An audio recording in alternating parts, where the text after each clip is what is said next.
Hey, what's going on everyone? So today we're going to be changing out the battery in the DYU S2 Mini, and this has been one of my favorite bikes for camping. If you see my video a couple weeks ago or a month or two ago, I can't remember how long ago, but this battery went bad in this bike. I went to load it up to take it camping and the bike would not turn on. If I try to turn it on, I hit the button here, the blue light comes on for 1 second and then shuts off and it will not charge up. Well, I reached out to DYU and they did send me a new battery. It did take a while. Now they don't sell this bike in the United States anymore from the last time that I looked. I mean, I don't know for sure if it's coming back or not, but it's really super small. My 10-year-old son rides it around. Fits him perfect, and I ride it around too at 5'8". So that's why I love this thing for camping, because you could take it in the car, doesn't take up any room. They did send me a new battery eventually. I believe it's the same battery that they use in their DYU D3F, which I also have and I also reviewed. And if you guys want to see the full review on either of these bikes, make sure you check it out on my channel. But they sent me a new battery. It's the Jet Tech lithium ion 36 volt 10 amp hour battery. And that's what I loved about these DYU bikes, is because they had 10 amp hour batteries. Now they do have other bikes from other brands like Jets and Bolt, but the batteries aren't as large. They're only, I believe they're like 7 or 7.5 amp hours. If you guys know, put it down in the comments, let me know, but I think it's somewhere around there. And that's what I loved, is that these batteries were so large. Unfortunately, like I said, this one went bad, so today we're gonna be changing it. And one thing I wanted to show you is the first thing you have to do is remove these rubber plugs that are in the holes. And when I went to pry this one out with my little pick that I have here, I just grabbed them and pried them out. This one actually pushed in and I couldn't get it out, so I had to use this drill bit to drill it out. So that's the first tip I want to give you. If your plugs push in, just use a drill bit. You don't want to push too hard because you don't want to drill that Phillips screw out, but you just want to get the rubber plug out. So now let's open this up and see if they actually sent me the right battery, because I don't even have no idea if this is even the right battery. There's a rubber plug in that one too. I'll have to drill that one out. I didn't realize that one pushed in. So perfect example. There's a rubber plug in this one. Once it starts coming out. Now, the only downfall is it will destroy the plug, but at least it got it out of there. Oh, a little deep. Have to use a Phillips screwdriver on that one.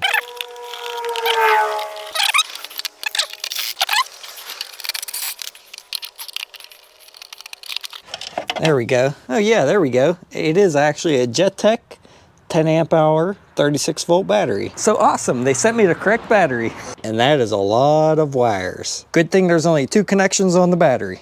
And the new battery, when I test the voltage, right out of the box when I got it, was 38.9 volts. And the problem I was having is this battery will not take a charge, and the voltage of it currently is 35.7 volts. And that's really odd because it's a 36 volt battery, so I'm not sure that it's drained down to where it wouldn't recharge. That's really odd.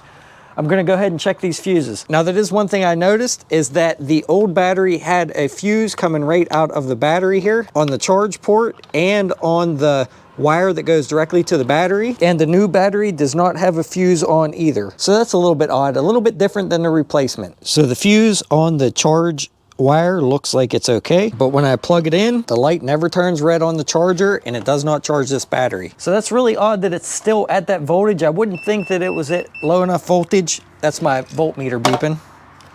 I wouldn't think that it was at low enough voltage to where it wouldn't charge this battery, so not quite sure why this one's not charging. Something's making that BMS not charge. Maybe the BMS and the battery went bad, but when I plug this one in, it charges just fine, so that's really odd. So to change this, all you have to do is cut the zip tie that holds all these wires.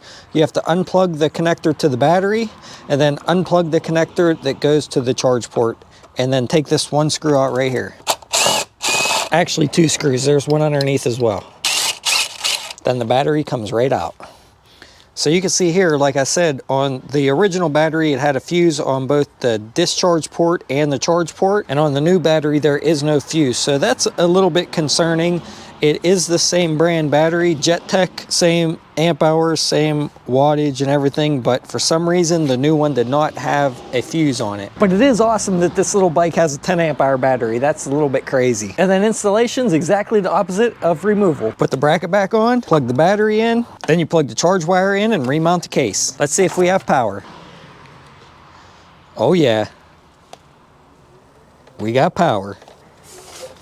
All right, so that's a little bit weird to me, to be honest. That battery, the old one, is still at like 35, 36 volts and will not take a charge. I expected it to be super dead. It is a 36 volt battery and it's somewhere around there already. And for it not to take a charge, for the fuse to be good, that's unexplainable if you ask me. If you know why, please put it down in the comments below. I'm thinking it's a bad BMS, but the new battery turns on just fine. The bike works now, so we're back in business. My son's gonna be happy. Yay! We're gonna be able to take it camping again. But let me know if you had any problems with your batteries in the future. Please put it down in the comments below. It may help others diagnose their e-bike problems if they have battery problems, if their bikes won't turn on and things like that. And that's what this channel is all about, is helping others. And I'm still considering trying to make this battery catch on fire, or another one of my e-bike batteries in one of these fireproof cases, just to see how they work. So if you know any ways for me to make this battery explode in this case and you want to see that, please put it down in the comments below, because I've always been curious